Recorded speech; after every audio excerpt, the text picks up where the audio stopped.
보유 가상화폐를 그냥 가지고 있는 것보다 추가 매수 없이 보유 수량을 늘릴 수 있는 방법이 있다고 하셨는데요. 직접 알아보게 된 계기가 있었나요? 네, 그리고 저도 사실 처음에는 그냥 가지고만 있으면 된다고 생각했습니다. 장기적으로 오를 거라고 본다면 굳이 자주 사고 팔 필요는 없으니까요. 그런데 어느 순간 이런 생각이 들더라고요. 가격이 오르기만 기다리는 동안 내가 가지고 있는 자산을 조금 더 효율적으로 관리할 방법은 없을까? 이 생각인데요. 추가 매수를 하면 수량은 늘어나겠죠. 그런데 계속 새로운 자금이 들어가잖아요. 그래서 기존에 가지고 있는 자산을 활용할 수 있는 방법을 찾아보다가 알게 된 게 라우트라는 구조의 스테이킹이었습니다. 저도 처음에는 기존 스테이킹하고 비슷한 줄 알았는데 막상 구조를 조금 들여다보니까 기존에 제가 알고 있던 스테이킹하고는 생각하는 방식 자체가 조금 다르더라고요. 보통 스테이킹이라고 하면 내가 가지고 있는 자산이 스테이킹을 지원하느냐, 보상률이 몇 %냐 이런 것부터 보게 되잖아요. 그런데 라우트는 그게 아니라 내가 무슨 자산을 가지고 있느냐보다 이 자산을 어떤 운용 경로로 활용할 것이냐 이걸 먼저 보는 구조였고요. 그래서 저도 이 부분이 좀 흥미로워서 실제로 지금 약 3개월 정도 진행하면서 계속 보고 있습니다. 현재 크게 보면 XRP 라우트와 BTC 라우트가 있고요. XRP 라우트는 기관 OTC 유동성을 중심으로, BTC 라우트는 비트코인 유동성 공급을 중심으로 운용되는데요. 그러니까 쉽게 말씀드리면은 내가 가지고 있는 코인을 바꾸는 게 목적이 아니라 그 자산을 어떤 방식으로 활용할지를 선택하는 겁니다. 그리고 저는 이 부분 때문에 기존에 스테이킹을 하고 계신 분들도 한번 비교해 볼 필요가 있다고 보고요. 반대로 스테이킹을 한 번도 안 해보신 분들도 한번 볼만하다고 생각합니다. 사실 스테이킹을 안 하시는 분들 대부분이 스테이킹을 몰라서 안 하는 게 아니라 자산이 묶이거나 구조를 믿기 어려워서 안 하는 경우가 많거든요. 저는 라우트가 바로 그 불편했던 부분을 개선한 새로운 구조라고 보는 겁니다. 기존에는 내가 들고 있는 디지털 자산이 스테이킹이 되나? 이걸 먼저 봐야 했다면 라우트에서는 내가 보유하고 있는 디지털 자산을 어떤 라우트로 운용할지를 선택하는 겁니다. 그리고 여기서 많은 분들이 아마 궁금해 하실 게 있는데요. 내가 예치한 자산이 자동으로 변환돼서 다른 자산으로 운용되면은 나중에는 어떤 자산으로 보상 지급을 받는 거냐 이 부분인데요. 운용 과정에서는 선택한 라우트에 맞는 자산으로 자동 전환돼서 활용될 수 있지만 만기가 되면 최초에 예치했던 자산의 수량을 기준으로 최초 예치한 자산과 보상이 지급되는 구조고요. 그러니까 내가 장기적으로 가지고 갈 자산 자체를 바꾸는 개념은 아닌 거죠. 저는 여기서 기존 방식하고 상당히 차이가 있다고 봤고요. 그런데 사실 이것보다 더 중요한 게 하나 있죠. 그 보상이 도대체 어디에서 만들어지는가. 이걸 모르고 몇 %를 준다는 숫자만 보면 사실 구조를 절반밖에 이해하지 못하는 겁니다. 라우트에서는 어떤 방식으로 보상이 만들어지고 기존 스테이킹과 뭐가 다른 건가요? 저는 사실 이 질문이 제일 중요하다고 생각합니다. 라우트의 보상은 보유 자산을 그냥 맡겨 놓는다고 자동으로 생기는 게 아니고요. 자산을 실제 운용에 활용하고 그 과정에서 발생하는 수익이 이용자 보상으로 연결되는 구조입니다. XRP 라우트라면 기관 OTC 시장에서 필요한 유동성을 중심으로 운용하고요. 여기에 유동성 공급이나 단기 유동성 전략 같은 여러 경로를 함께 활용합니다. BTC 라우트는 BTC 유동성 공급을 중심으로 기관 유동성이나 단기 전략을 조합하는 구조고요. 여기서 핵심은 하나의 운용 방식에 전부 의존하지 않는다는 겁니다. 여러 운용 경로로 나눠서 활용하는 거예요. 그리고 전체 자산을 전부 운용에 넣지도 않고요. 일부는 실제 수익을 만드는 데 활용하고 일부는 만기나 언스테이킹에 대응할 수 있도록 준비 자산으로 유지합니다. 왜 그렇게 하느냐? 기존 스테이킹에서 많은 분들이 불편하게 느꼈던 게 결국 이거였거든요. 보상은 받을 수 있는데 자산이 너무 오래 묶이고 필요할 때 바로 활용하기가 어려운 겁니다. 그래서 라우트는 처음부터 어떻게 보상을 만들 것인가와 어떻게 유동성을 확보할 것인가를 같이 보는 구조라고 이해하시면 되고요. 그러니까 단순히 보상률을 조금 더 높이는 게 목적이라기보다는 실제로 자산이 어디에서 운용되는지 또 이용자가 자산을 필요로 할 때 어떻게 대응할 것인지까지 같이 보는 구조인 거죠. 그래서 기존에 스테이킹을 하고 계신 분들은 지금 이용하고 있는 서비스하고 한번 비교해 보시면 됩니다. 단순히 몇 %를 주느냐만 보지 마시고요. 보상이 어디에서 나오는지, 자산을 어떤 경로로 운용하는지, 준비 자산은 어떻게 유지되는지 이걸 같이 보셔야 되는 거죠. 반대로 스테이킹을 한 번도 안 해보신 분들도 너무 어렵게 생각하실 필요는 없습니다. 결국 질문은 하나거든요. 장기적으로 가지고 갈 자산이라면 그냥 가격이 오르기를 기다릴 것인지 아니면 그 보유 기간 동안 자산을 활용해서 수량까지 같이 관리할 것인지 선택지가 하나 더 생긴 겁니다. 저도 이 부분 때문에 라우트를 알아보기 시작했고요. 지금까지 약 3개월 정도 진행하면서 느낀 건 스테이킹을 단순히 이자를 받는 상품으로만 볼 게 아니라 내가 장기적으로 가지고 갈 자산을 어떻게 관리할 것이냐의 문제로 봐야 된다는 것이었고요. 그리고 저는 장기 보유할 자산이 있다면 그냥 가격만 기다릴지 아니면 보유 기간 동안 수량까지 관리할지 이 둘은 한번 반드시 비교해 볼 것 같습니다. 결국 아무것도 하지 않고 기다리는 것도 하나의 선택이고 추가 매수를 하는 것도 선택이잖아요. 그런데 이미 가지고 있는 자산을 일정 기간 활용해서 수량을 관리하는 것도 이제 하나의 선택지가 될 수 있는 거죠.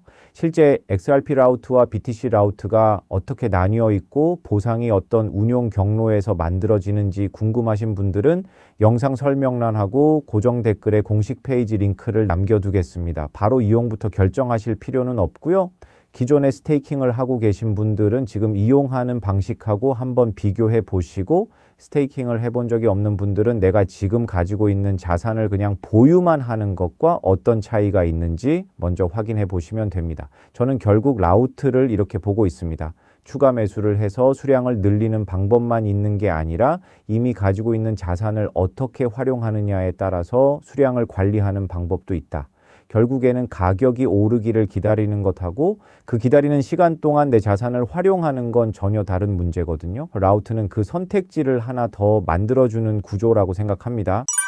보통 스테이킹이라고 하면 특정 코인만 가능한 걸로 알고 있는데 라우트는 어떤 디지털 자산을 가지고 있어도 가능한 이유는 무엇인가요? 네, 이게 처음 들으면 조금 이상하게 느껴질 수 있습니다. 왜냐하면 우리가 지금까지 스테이킹이라고 하면은 이더리움이면 이더리움, 솔라나면 솔라나 이런 식으로 그 코인 자체가 스테이킹을 지원해야 된다고 생각해 왔거든요. 그런데 라우트는 여기서 생각을 한번 바꾼 겁니다. 내가 어떤 코인을 가지고 있느냐보다 그 자산을 어떤 방식으로 운용할 것이냐를 먼저 정하는 거예요. 그래서 어떤 디지털 자산을 가지고 있든 먼저 XRP 라우트로 운용할지 BTC 라우트로 운용할지를 선택하는 거죠.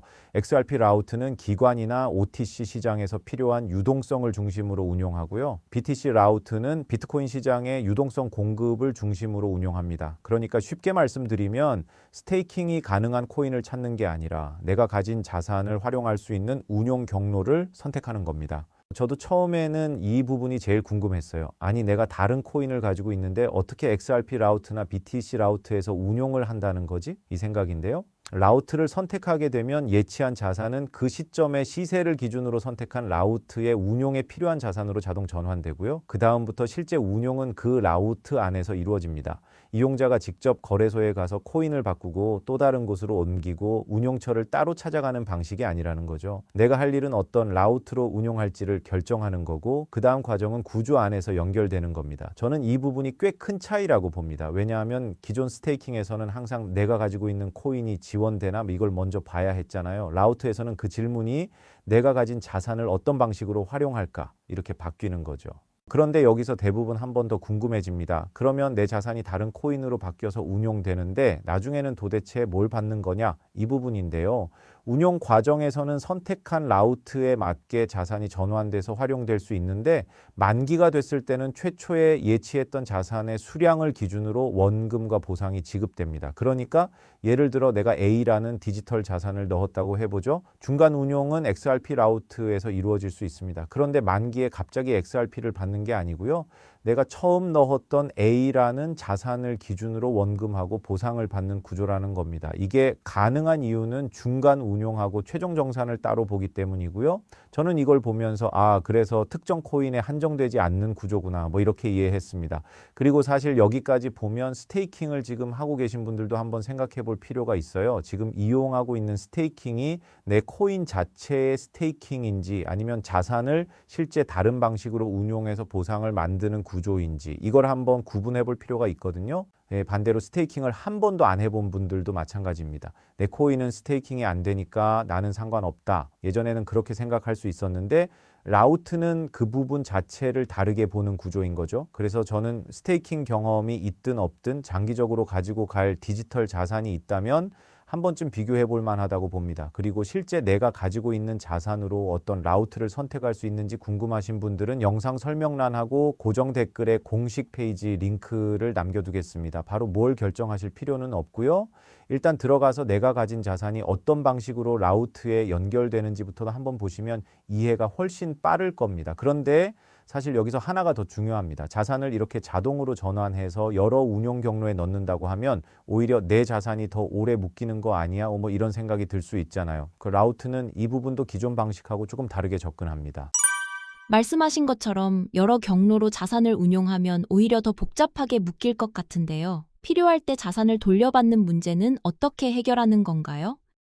사실 이게 저는 두 번째로 중요하다고 봅니다. 보상률이 아무리 좋아도 내 자산을 필요할 때 못 쓰면 상당히 부담스럽잖아요. 특히 코인은 가격 움직임이 크기 때문에 몇 달 동안 무조건 묶어두세요. 이런 구조 자체를 부담스러워하는 분들이 굉장히 많거든요. 그래서 라우트는 전체 자산을 전부 운용에 넣지 않습니다. 일부는 실제 수익을 만드는 운용에 활용하고요. 일부는 만기나 언스테이킹에 대응하기 위한 준비 자산으로 따로 유지합니다. 이게 왜 중요하냐면요. 만약 전체 자산을 전부 장기 운용에 넣어놨다고 해보죠. 이용자가 자산을 돌려달라고 하면 그때부터 다시 회수를 해야 됩니다. 그러면 당연히 시간이 걸릴 수밖에 없는 거죠. 그런데 라우트는 처음부터 수익을 만들기 위해 운용하는 자산하고 유동성 요청에 대응할 자산을 구분해 놓는 겁니다. 그리고 실제 운용에 들어가는 자산도 한 군데에 전부 몰아넣지 않고요. 기관 유동성, OTC 유동성, 시장 유동성, 공급, 단기 유동성 전략처럼 서로 다른 경로를 활용합니다. 그러니까 제가 봤을 때 라우트의 핵심은 단순히 보상을 더 많이 주겠다. 이게 아닙니다. 오히려 어디에서 보상을 만들 것이냐, 그리고 필요할 때 자산을 어떻게 돌려줄 것이냐. 이 두 가지를 같이 보는 구조에 가깝습니다. 저도 3개월 정도 진행하면서 계속 본 부분이 사실 이거였어요. 보상률 숫자야 누구나 바로 볼 수 있잖아요. 그런데 저는 그 숫자보다 내 자산이 실제 어디에 들어가 있고 왜 여기서 보상이 나오는지, 그리고 유동성은 어떻게 확보하는지, 이게 더 중요하다고 봤습니다. 그리고 스테이킹을 이미 하고 계신 분들이라면 이 부분을 지금 이용 중인 서비스하고 한번 비교해 보시면 됩니다. 몇 퍼센트냐만 보지 마시고요. 보상 원천이 어디인지, 자산이 어떻게 운용되는지, 필요할 때 대응할 준비 자산이 있는지, 이 세 가지를 한번 같이 보시는 거죠. 반대로 스테이킹을 한 번도 안 하셨던 분들이라면 저는 왜 안 했는지를 한번 생각해 보시면 좋겠습니다. 스테이킹을 몰라서 안 한 건지, 아니면 자산이 오래 묶이는 게 싫어서 안 한 건지, 구조를 믿기 어려워서 안 한 건지. 만약 뒤에 두 가지 때문이었다면 라우트는 적어도 기존 스테이킹하고는 비교해 볼 이유가 있는 구조라고 저는 생각합니다. 결국 장기적으로 가지고 갈 자산이라면 선택은 몇 가지잖아요. 그냥 계속 가지고 있을 수도 있고 추가 매수를 할 수도 있고요. 그리고 이제는 가지고 있는 기간 동안 일정 부분을 실제 운용에 활용하면서 수량까지 관리하는 방법도 볼 수 있는 겁니다. 저는 그래서 결국 어떤 코인을 가지고 있느냐보다 그 자산을 가지고 있는 시간을 어떻게 활용하느냐가 더 중요해질 수 있다고 생각하고요. 실제 XRP 라우트와 BTC 라우트가 어떻게 운용되고 내가 가지고 있는 자산이 어떤 방식으로 연결되는지 궁금하신 분들은 영상 설명란하고 고정 댓글에 공식 페이지를 남겨두겠습니다. 처음부터 이용 여부를 결정하지 마시고요. 지금 가지고 있는 자산을 그냥 보유하는 것하고 라우트를 통해 운용하는 것, 두 구조가 실제로 어떤 차이가 있는지 한번 직접 비교해 보시면 됩니다. 저는 그렇게 보시는 게 가장 정확하다고 생각합니다. 스테이킹을 보면 결국 몇 퍼센트를 주느냐부터 보게 되는데 라우트 스테이킹은 그 보상을 실제로 어디에서 만들어서 지급하는 건가요? 네, 사실 저도 라우트 구조를 처음 알아볼 때 제일 먼저 본 게 이 부분이었어요. 보상률이 얼마냐도 중요하겠지만 저는 그것보다 먼저 보상이 어디에서 나오는지에 대해서 생각을 했거든요. 왜냐하면 보상이라는 게 그냥 생길 수는 없잖아요. 누군가는 자산을 실제로 활용해야 되고 그 과정에서 수익이 발생해야 결국 이용자한테도 보상으로 돌아올 수 있는 건데요. 라우트는 바로 그 운용 경로를 나눠 놓은 구조라고 보시면 됩니다. 예를 들어 XRP 라우트 같은 경우에는 기관이나 OTC 시장에서 필요한 유동성을 중심으로 운용하고요. 여기에 유동성 공급이나 단기 유동성 전략 같은 여러 경로를 같이 활용하는 겁니다. 기관이나 OTC 시장에서는 일반 개인 거래보다 훨씬 큰 규모의 자산이 움직이는 경우가 있잖아요. 그런 거래가 원활하게 이루어지려면 결국 필요한 게 유동성이고요. 그 유동성이 필요한 곳에 자산을 활용하고 그 과정에서 발생하는 수익이 보상으로 연결되는 구조라는 겁니다. BTC 라우트는 조금 다릅니다. BTC 라우트는 비트코인 유동성 공급을 중심으로 보고요. 여기에 기관 유동성이나 단기 운용 전략을 같이 조합합니다. 그러니까 쉽게 말씀드리면 XRP를 가지고 있어서 보상이 생기는 것도 아니고 비트코인을 그냥 가지고 있어서 보상이 생기는 것도 아닙니다. 자산을 실제 운용에 활용해서 수익을 만들고 그 수익의 일부가 이용자의 보상으로 연결되는 거예요. 저는 이 부분을 정확하게 알고 들어가는 게 중요하다고 봅니다. 특히 XRP나 비트코인은 이더리움이나 솔라나처럼 네트워크 자체에서 POS 방식의 스테이킹 보상이 나오는 자산은 아니잖아요. 그러니까 라우트에서 이야기하는 보상은 코인을 그냥 네트워크에 넣어 놓으니까 자동으로 생기는 보상이 아니라 별도의 운용 구조를 통해서 만들어지는 운용형 보상으로 이해하는 게 맞는 거죠. 그리고 제가 약 3개월 정도 직접 진행하면서 계속 확인했던 것도 사실 보상률 숫자보다는 이런 부분이었습니다. 내 자산이 어디에서 활용되고 있는지, 왜 여기에서 수익이 발생하는지, 저는 그걸 알아야 이걸 계속 활용할지 말지를 판단할 수 있다고 봤거든요. 그런데 또 재미있는 게 라우트는 하나의 수익권에 자산을 전부 넣어 놓지는 않습니다. 기관 유동성 하나만 보는 것도 아니고요. 이제 OTC 하나에만 의존하는 것도 아닙니다. 이제 시장 상황이나 운용 목적에 따라서 여러 경로를 같이 활용하는데 이게 멀티 라우트라는 개념입니다. 쉽게 말하면은 더 보상을 만드는 길 자체를 하나만 두지 않는다는 거예요. 저는 그래서 스테이킹을 볼 때 단순히 몇 퍼센트 줍니까? 이것만 보면 안 된다고 생각합니다. 그 전에 그 몇 퍼센트는 어디에서 나오는 겁니까? 이걸 먼저 물어봐야 되는 거죠. 실제 XRP 라우트나 BTC 라우트의 운용 구조를 직접 보고 싶으신 분들은 영상 설명란하고 고정 댓글에 공식 페이지 링크를 남겨두겠습니다. 보상률부터 보지 마시고요. 어떤 경로에서 자산이 운용되고 실제 보상 원천을 어떻게 설명하고 있는지부터 한번 보시면 됩니다. 그런데 여기까지 보면 또 하나 의문이 생기죠. 수익을 만들기 위해서 자산을 여러 곳에 운용한다면 그럼 내 자산은 전부 운용에 들어가 있는 건가? 이 부분인데요. 사실 저는 보상보다 오히려 이게 더 중요하다고 봤습니다. 보상을 만들기 위해서 예치된 자산을 전부 운용하는 거라면 필요할 때 자산을 돌려받기가 어려워지는 건 아닌가요? 바로 그 문제가 기존 스테이킹에서 많은 분들이 불편해했던 부분이죠. 보상은 받을 수 있는데 자산이 너무 오래 묶여 있다거나 막상 필요해서 언스테이킹을 했더니 다시 기다려야 되는 경우가 있잖아요. 그런데 라우트는 전체 자산을 전부 수익을 만드는 데 사용하지 않습니다. 일부는 실제 운용에 들어가고요. 일부는 만기나 언스테이킹에 대응하기 위한 준비 자산으로 따로 유지하는 구조입니다. 왜 이렇게 하느냐면 자산을 전부 운용에 넣어 놓으면 당장은 운용 효율이 높아 보일 수 있겠죠. 그런데 이용자가 자산을 돌려달라고 했을 때는 그때부터 다시 회수해야 되잖아요. 그러면 당연히 시간이 걸리게 되는 거고요. 그래서 라우트는 처음부터 어떻게 수익을 만들 것인가 하고 어떻게 유동성을 확보할 것인가를 같이 보는 겁니다. 한쪽에서는 실제 자산이 운용되면서 수익을 만들고 있고 다른 한쪽에서는 이용자의 망이나 유동성 요청에 대응할 수 있도록 자산을 준비해 놓는 거죠. 저는 이 부분 때문에 라우트를 단순히 보상률이 높은 상품이라고만 보면 안 된다고 생각합니다.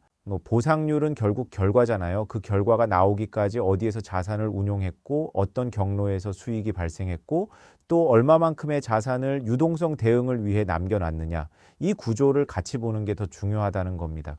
그리고 기존에 스테이킹을 하고 계신 분들이라면 지금 이용하고 있는 서비스하고 이 부분을 한번 비교해 보셔도 좋습니다.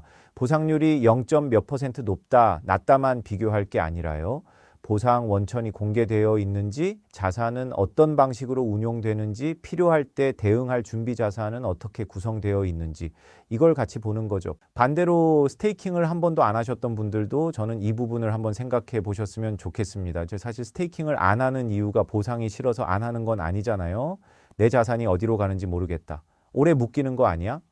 몇 퍼센트를 준다는데 도대체 왜 주는 거지? 대부분 이런 부분이 불편했던 거거든요. 그렇다면 적어도 그 세 가지를 설명할 수 있는 구조인지는 한번 비교해 볼 필요가 있는 거죠. 저도 처음 라우트를 알아보고 지금까지 약 3개월 정도 진행하면서 느낀 게 스테이킹을 그냥 코인을 맡기고 이자를 받는다. 이렇게만 생각하면 오히려 잘 이해가 안 됩니다. 저는 이걸 내가 장기적으로 가지고 갈 자산을 보유하는 기간 동안 어떻게 활용할 것이냐, 이렇게 보는 게 더 맞다고 생각하고요. 어차피 장기 보유를 생각하고 있는 자산이라면 선택은 몇 가지가 있잖아요. 그냥 가지고 있으면서 가격이 오르기를 기다릴 수도 있고 새로운 돈을 넣어서 추가 매수를 할 수도 있죠.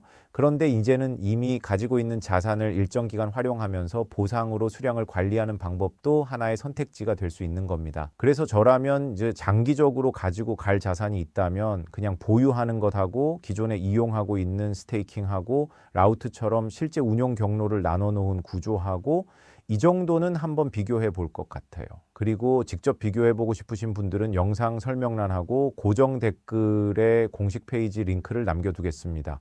처음부터 이용하겠다라고 결정하실 필요는 없고요.